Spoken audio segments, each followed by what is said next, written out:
Ukulele Tales, the ukulele podcast with John Atkins. Hello and welcome back to your midweek treat, Ukulele Tales, the ukulele podcast. First things first, a great big thank you to Carla, the show's wonderful sponsor. Visit carlabrand.com/uketeacher and you will get a sweet 10% discount on any ukulele or indeed anything at all on the Carla website just because you listen to this podcast. That's carlabrand.com/uketeacher. Okay, as I mentioned last week, I was off for the last 4 or 5 days over in LA for the NAMM convention, a lovely music industry gathering not so very far from Disneyland. Now, sadly, as was only to be expected really, it was a super busy few days and I did not get the chance to visit Mickey and his pals on this trip. But it was a very, very fun and busy time, and I did get the chance to meet up with friends old and new and record some great new interviews for the show to come out over the weeks and months to come. So if you're not already, be sure to subscribe to the podcast wherever it is you're listening from, so that each and every Wednesday you will be getting it delivered directly to your device the second it's published, and you won't miss a thing. Anyway, this week, as I've been traveling a lot and tired, I haven't had the chance to edit up one of my interviews for you yet. So instead, I've decided to bring you my NAMM diary to explain what exactly NAMM is and what exactly I got up to over the course of the last couple of days. So instead of your regular interview, here is my diary from the NAMM 2023 weekend. I hope you enjoy it.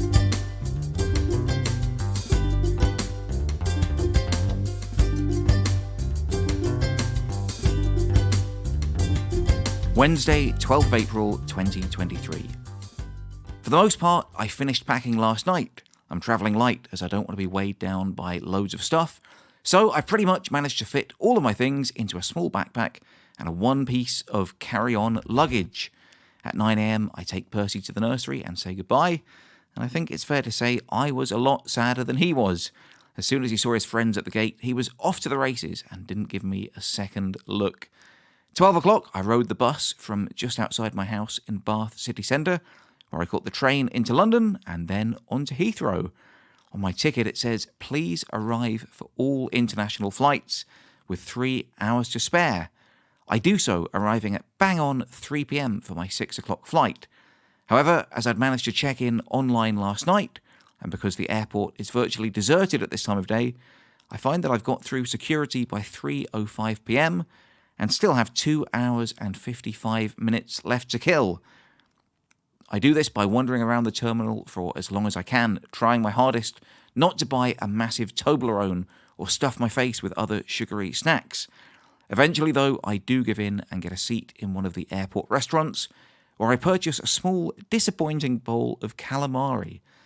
Now, as I've spent so long trying to put off buying food, by the time I actually do give in and settle down to eat, I find I now only have 20 minutes and have to wolf the thing down before running to my departure gate. I arrive at the gate and, as usual, I am pulled aside, as apparently a man travelling alone is suspicious. So I'm asked a few questions about where I'm going and why, and this does seem to satisfy the guy, so I am eventually allowed on the plane.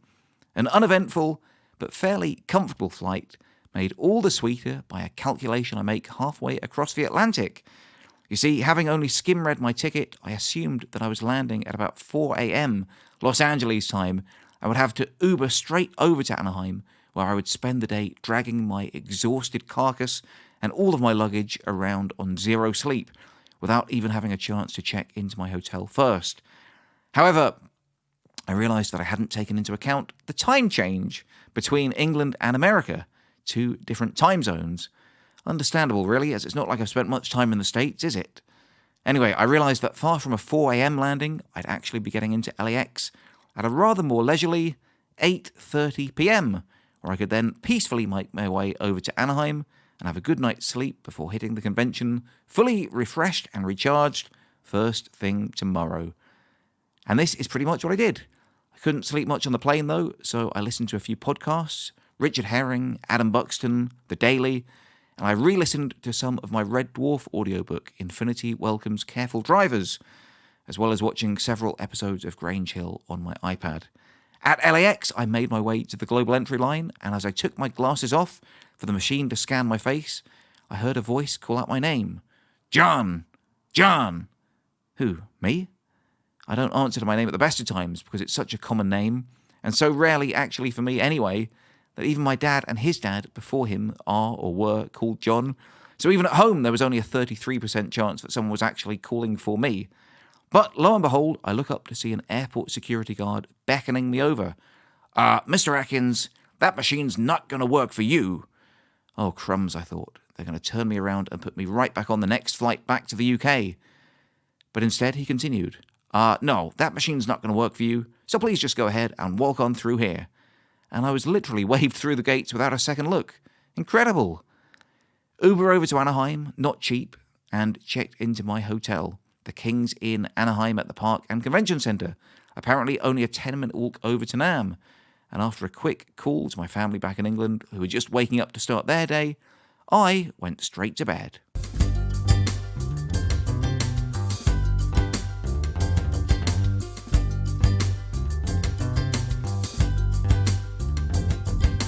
Thursday, 13th of April. Despite the long day of travelling yesterday, and despite not having a 4-year-old to wake me up at the crack of dawn, somehow old habits die hard, and I wake up very early anyway.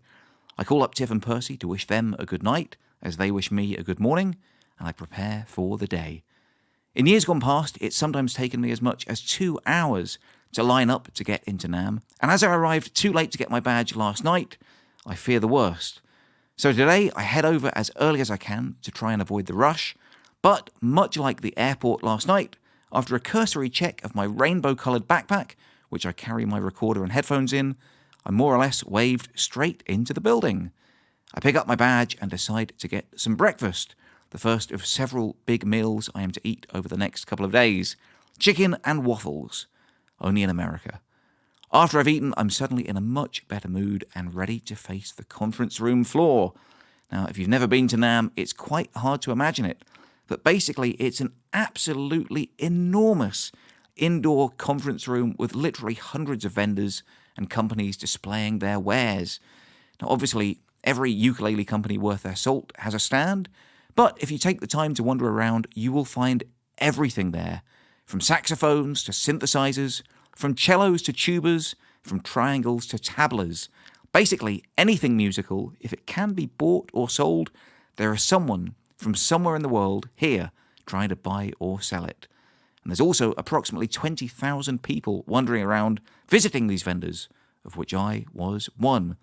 So it's a busy, crowded, and exciting space. And no matter how many times I visit the Anaheim Convention Centre, I always manage to find a new bit that I didn't even realise existed before.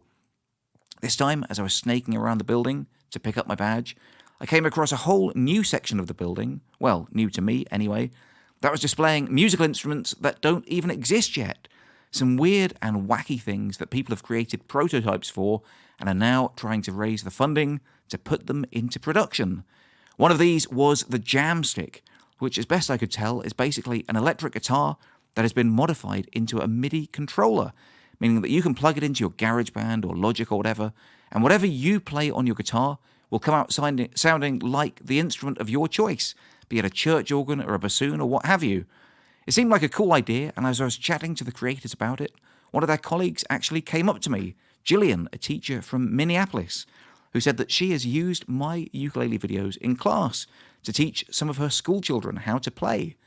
And that's the kind of thing that seems to happen to me all the time at NAMM, and I absolutely love it. Now, hopefully we will continue the conversation when I return to England. Perhaps there will be the possibility of some sort of collaboration in the future, who knows? Anyway, I check out some more weird and wonderful instruments before making my way over to the Carla stand to say hello and see who's around. Boris and Magnus, two former guests on this very show, are both there playing their U-bass and ukulele respectively, as well as various percussion instruments, because throughout the weekend, the Carla stand is hosting a number of mini performances of some of their artistes, and Boris and Magnus will be accompanying most of them. At some point, Ukulele also turns up with his saxophone in hand and joins in the jam session. It's very freewheeling and easygoing here, and lots of fun, and there are scheduled performances, but it's all very easygoing, and whoever wants to join in pretty much can. I wish I'd had the bottle to be honest, but I chickened out. I meet Ash, the new Carla artist rep, in person for the first time after we've only really spoke on Zoom before. And I also run into what seems to be about half a dozen ladies, but looking back at photos, I think was only about 3. Angie from Middlesbrough, Bo, who had travelled all the way from Hong Kong, and Genevieve, who I've met before at the LA Ukulele Festival. These ladies are all having an absolute blast at NAMM, and have made friends with each other at various uke festivals, conventions and events, both virtual and otherwise, over the last few years. They are full of energy, which is infectious, although I personally am starting to feel a little bit of jet lag coming on after that long day of travel yesterday. After a bit more of a wander and a spot of lunch, I head over to the adjoining Marriott Hotel, which is also a part of NAMM, and watch Marlo perform in the lobby. I had been hoping to interview her after her performance, but sadly she has a sore throat and needs to rest her voice for the rest of the weekend. So we make plans to chat online when I get back to England. After about 2 hours on the convention room floor, I totally understand how she feels, and I'm starting to feel a little bit throaty myself. Funnily enough, Magnus ends up joining her for the last song of her set, and he tells me afterwards that although he's known her for about 7 years, and even recorded with her, this is actually the first time he's ever met her in person, let alone played on a stage with her. You wouldn't be able to tell, though, he's the absolute consummate professional, and they put on a great performance together. At 2 o'clock, I head upstairs to the classrooms.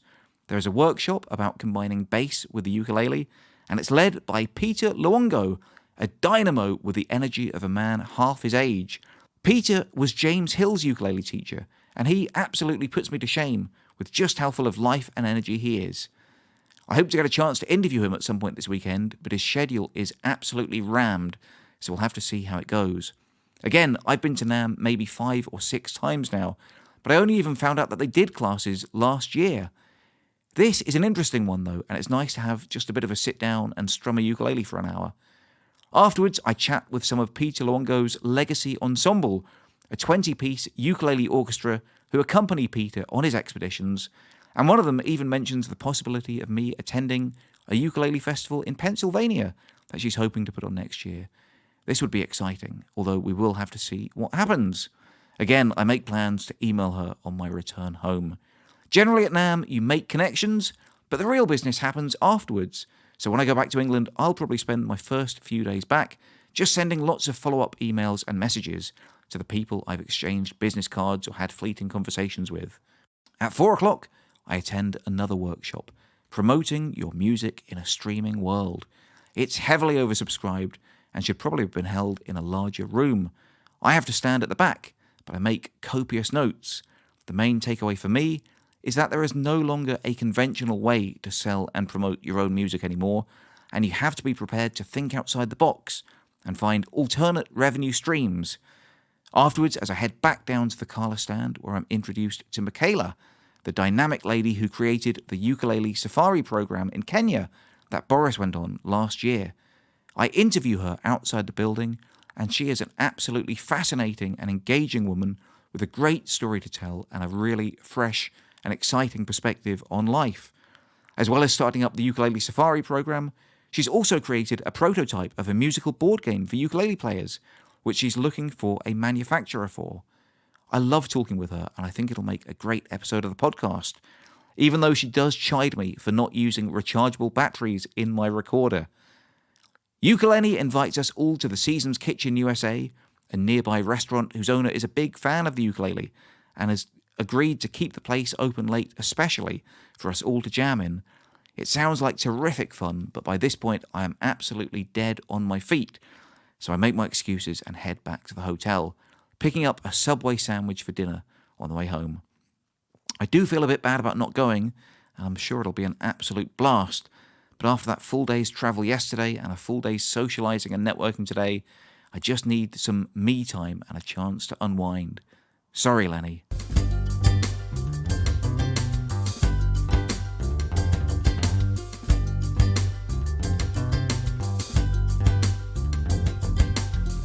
Friday, the 13th of April. The trouble with jet lag is that it's just totally unpredictable. Despite being desperate for a full night's sleep, I instead awaken at 2 a.m. and cannot get back to bed for love nor money. I watch several more episodes of Grain Chill on the iPad and chat with Tiff and Percy back home, and they seem to be having a fun time without me, which I am glad of, although I do miss them. I had been planning on starting the day with 2 more Peter Luongo workshops, one on using the ukulele as a melody instrument, and one on teaching the ukulele to children. But by the time 9 a.m. rolls around, I'm exhausted again, and I have to give it a miss. I do make it down to the Carla stand, though, and catch a bit of Anthony Kauka's set. I chatted with Anthony for the podcast at NAMM last year, and he's a really sweet guy. We were both hoping we'd have a chance to have a proper catch-up this weekend, but sadly it wasn't to be. So apart from a quick hello, goodbye, we also have to make plans for a Zoom chat when we're both back home. I have to say, watching these terrific ukulele players in action really makes me want to up my own game. At 11:30, I interview Daudia, an Italian ukulele duo, David and Claudia, in the lobby of the main building. It's only a short interview, but they're really personable and cool to chat to. They appeared on X Factor in the UK a few years back, and we have a little chat about that. However, because they're pretty big stars in their native Italy, they are actually being followed around by their own official videographer. And when I notice him filming me trying to interview them, I clam up a little bit. I'm not sure why, as I'm normally very comfortable on camera, but it's just one of those things, I guess. At 12 o'clock, I go to a workshop about podcasting for children. I'm really interested in the medium of podcasting in general, and looking to branch out for all sorts of different directions over the next 12 months or so this seems like a really interesting talk to attend. The guy leading it was a music teacher at various East Coast schools for the last 20 or so years, and has introduced podcasting into the curriculum at some of those schools with impressive results. I'm not immediately sure how I can integrate the lessons I've learned from this workshop, but it's very inspiring and interesting nonetheless, and I'm glad I made copious notes to review when I get home. At 1 o'clock, I catch up with fellow YouTuber and musician Anne Reburn. I met Anne at the YouTube Space Musicians Group back in around 2017 or 2018 when I was living in LA, and thought she was phenomenally talented back then. And since that time, she's only gone from strength to strength, and her YouTube channel is exploding in popularity. It's really great to see. After a bit of a gossip about mutual friends and various life updates, I interview her for the podcast, and she's pleasingly articulate and interesting, and gives me plenty to think about, especially when she says that actors have to wait for someone to give them permission to do their job, but musicians, especially YouTube musicians, have a lot more creative freedom to do what they want when they want. At 3 o'clock, I attend a panel entitled Women Behind the Mic, Podcasting in 2023. It's actually the event I've been most looking forward to this weekend, but I do have to say it's probably the biggest disappointment for me, as the panelists just seemed a little bit too underprepared and a little bit too pleased with themselves for me to really warm to them. I also didn't agree with some of the advice they offered. However, it's always interesting to hear fresh perspectives, I suppose.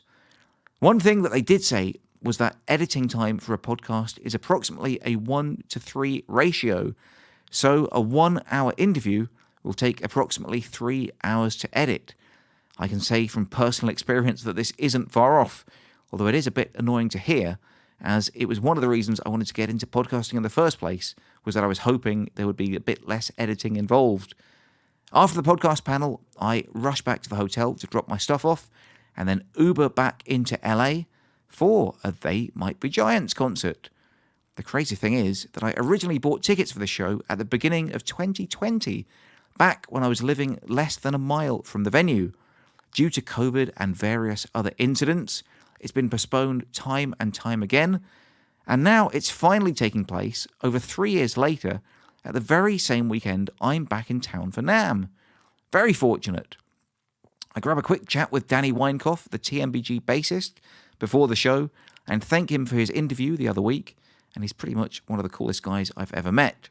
I realised that in the short time I've been doing the podcast, I have been very fortunate to have had an incredible lineup of guests.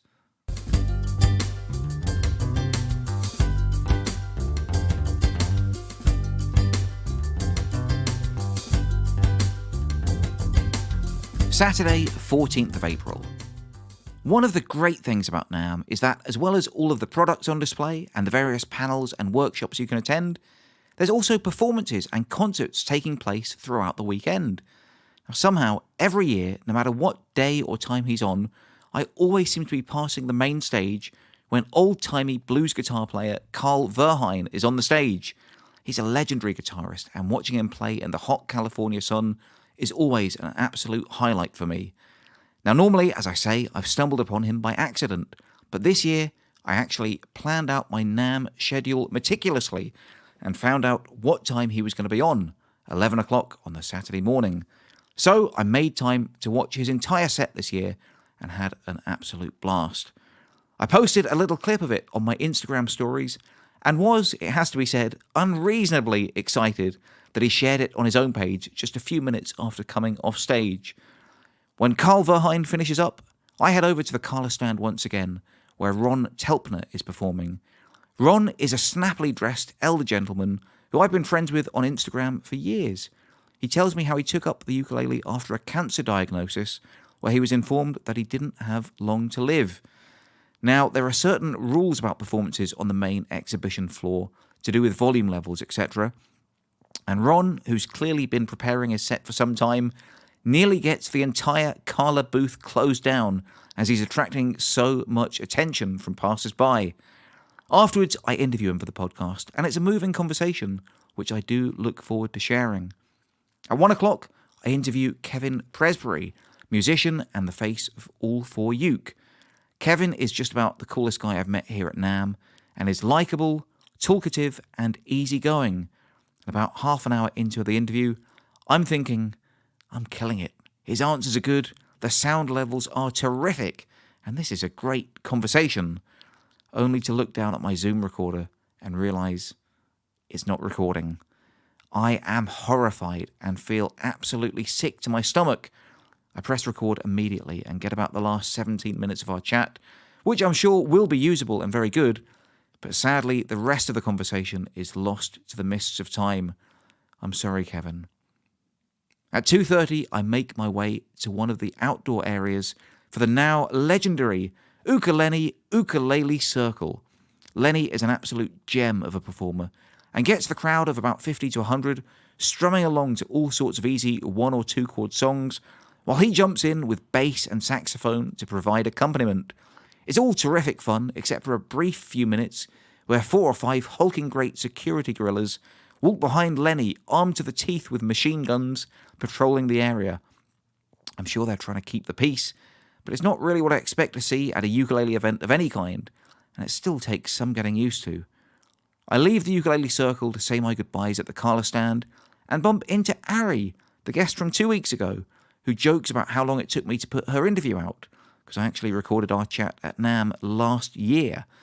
She's with a couple of business people and introduces me to them. Now, I assume at first that they're her parents. I'm not sure why, just a weird thing about me, I suppose. But in fact, they are the founders and creators of the Vidami pedal, who I think had been trying to contact me previously about maybe doing some work together at some point. We don't really have the time to chat there and then, but we do swap details and arrange to meet up properly before we both leave Anaheim. Now, by this point, I am flagging. It's nearly the end of the day and nearly the end of the weekend, but there's still another interview yet to record. I head back up to the teaching rooms for the last hour of Peter Luongo's workshop on teaching the ukulele to adults. It's a fascinating hands-on affair, and Peter has us not just strumming simple chords, but actually reading sheet music, playing by ear, and transposing scales into different keys. Now, even though it's fairly straightforward stuff, my tired brain is struggling to keep up at times. Peter, however, is every bit as fresh as he was when I first saw him on Thursday afternoon, even though in the meantime he's had an outrageously full schedule of concerts, workshops, and other interviews. However, at the end of the 2-hour session, he still very generously agrees to give up his time for me, and he speaks passionately and interesting for a good half hour before we both head off on our respective ways. And yes, this time I did press record.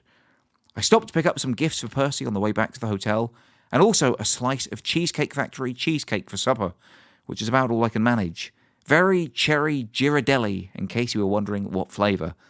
Unlike Peter, who still has plans for the rest of the evening, I'm well and truly shattered, and again, an early night is on the cards.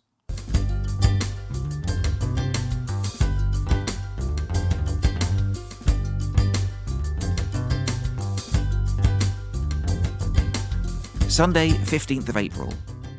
Checkout is not till 11, and so I try and find a way to pass the time before I have to head back to the airport.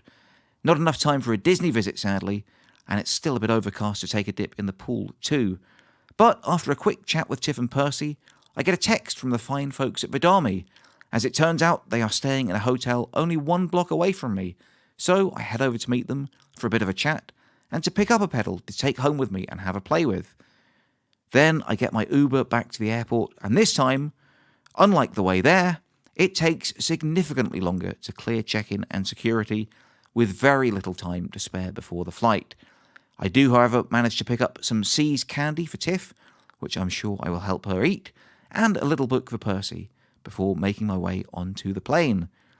On the way there, I'd had the entire road to myself, but no such luck this time. In fact, I'm literally on the very back row of the plane, jammed right into a middle seat. Not very comfy, and I managed to watch almost an entire series of Grange Hill before eventually managing to drift off, at which time I'm so deeply asleep that they either can't or don't even bother waking me for breakfast. So when I do get off the plane on the other side, I'm absolutely famished.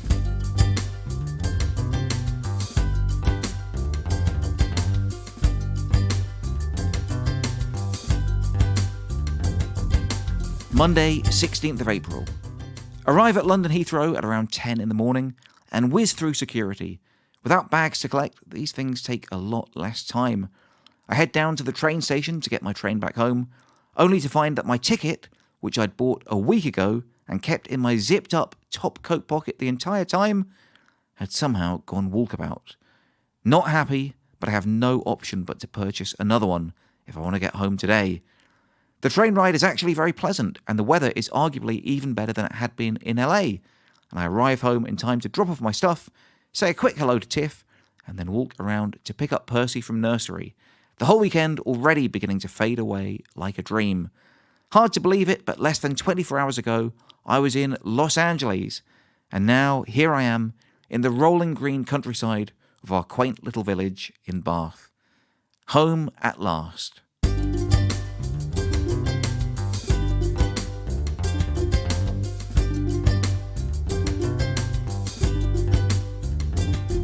Well, there you go. That was my NAMM 2023 adventures. Bit of a shorter show than usual, but I did manage to pick up a whole bunch of interviews that should tide me over for a while. So be sure to check out the pics I post on Facebook and Instagram if you want to see who I spoke to. I hope you enjoyed this audio diary. It's definitely something I'd be keen to do more of next time I head out to a festival or a special event. Let me know what you thought of it. Were you at NAMM? Or maybe someone you knew? Have you been before? What would you like to check out if you go in the future? Drop me an email to uketeacher@grabyouruke.com with your thoughts, and I'll happily read them on air if you like. And I do read and reply to every message I receive. Eventually. And like I say, I am also on Facebook and Instagram, so you can always reach me on either of those as well. Now, if you enjoy the podcast and you want me to keep making it, please check out my Patreon page, patreon.com/uketeacher. You get a bit of bonus content, early access to the shows, the chance to ask questions to me or occasionally future guests, and it just helps me carry on doing this a bit as well. So please do check it out and consider throwing a couple of dollars my way, as sponsorship and YouTube ad revenue only goes so far. And talking of sponsorship, as I mentioned at the top of the show, Kala are the fine sponsors of this podcast. So if you're in the market for a new ukulele, then check out www.kalabrand.com/uketeacher, and you will get a 10% discount on any ukulele, or in fact anything at all on their website, just because you listen to Ukulele Tales. So that's about it then for another week. I'll be back next time with another great interview for you, but until then, I love you all, and I wish you the best.